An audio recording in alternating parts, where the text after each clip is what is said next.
Question B, sine inverse of the sine of 2 pi on 3. We're going to work inside out.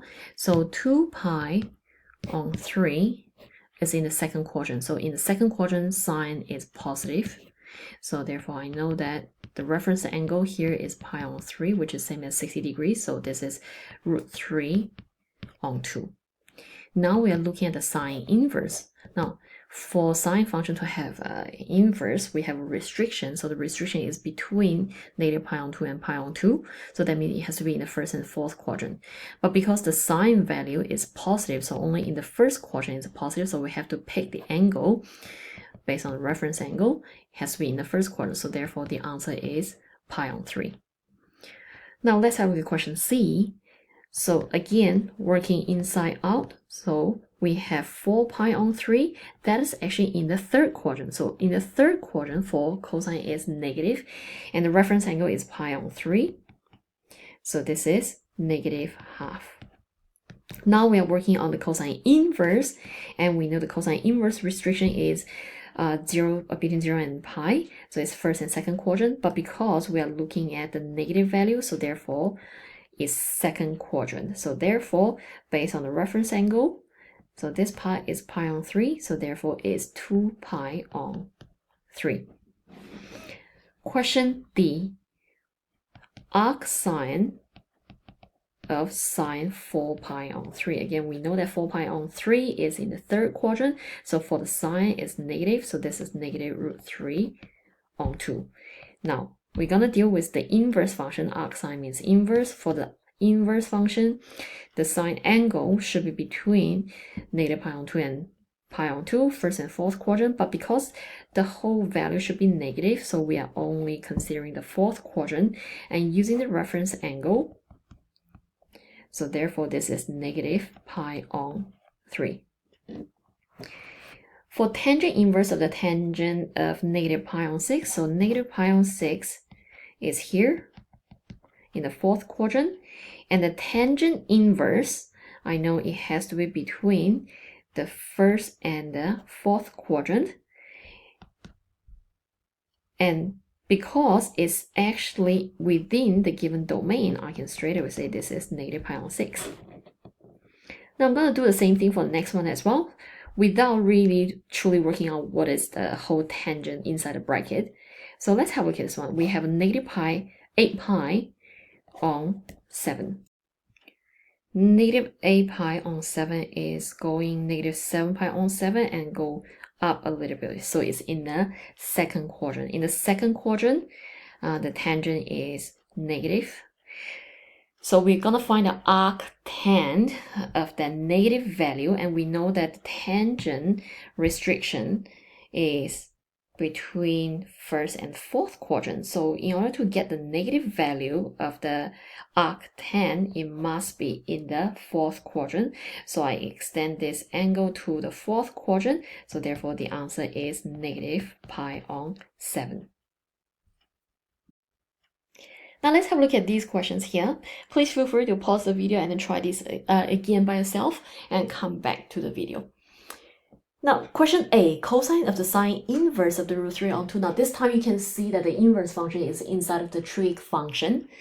Now, we're going to deal with the same, these questions with the same method. So we're going to start from the inside. So we got a sine inverse. So anytime we have sine inverse, we're going to actually consider the restriction.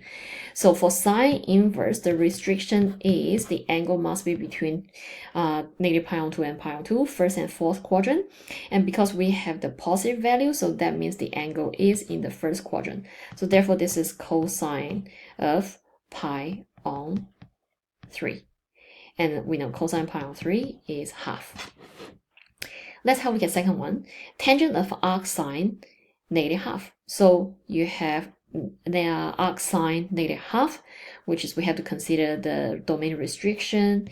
It has to be between first quadrant and the fourth quadrant, and only the fourth quadrant has a negative value, and therefore the arcsine has to be negative pi on 6. And we know the tangent negative pi on 6 is negative root 3 on 3. We only consider the restriction when we are dealing with the inverse. Let's have a look at next one, question C. sine inverse of 3 on 5. Now, this is not the exact value. We can't really use the unit circle exact value to help us. But what we can do is we can actually create the right angle triangle. So what we're going to do is we're going to actually let theta equals to sine inverse of the 3 on 5. Therefore, sine theta is 3 on 5. Draw a right angle triangle. So this is the angle theta. Because sine is 3 on 5, so the opposite is 3, hypotenuse is 5. What that means is the adjacent is 4. So you can use Pythagoras to help you to figure this out.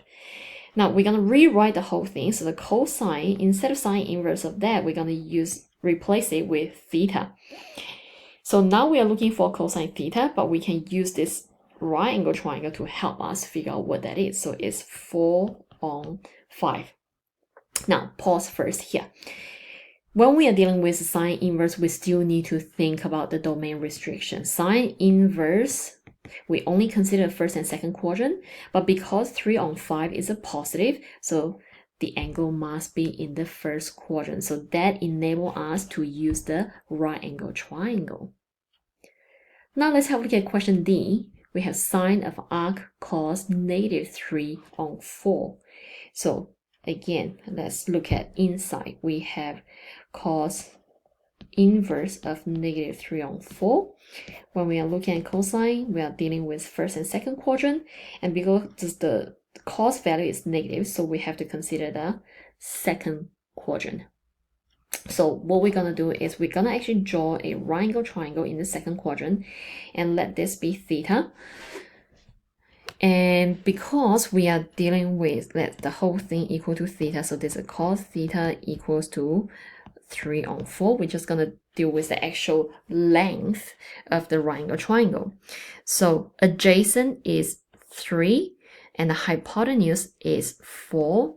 Therefore, the opposite, we can use the Pythagoras, so which is 4 squared, 16, minus 3 squared, 9, and that will give us square root of 7. Now we're going to rewrite the original question, replace the arc cos negative 3 on 4 with theta. And then we are going to use the right angle triangle drawn in the second quadrant to help us. And we know that in the second quadrant, sine is positive. So remain as positive value. And it is opposite over hypotenuse, so it's root 7 over 4.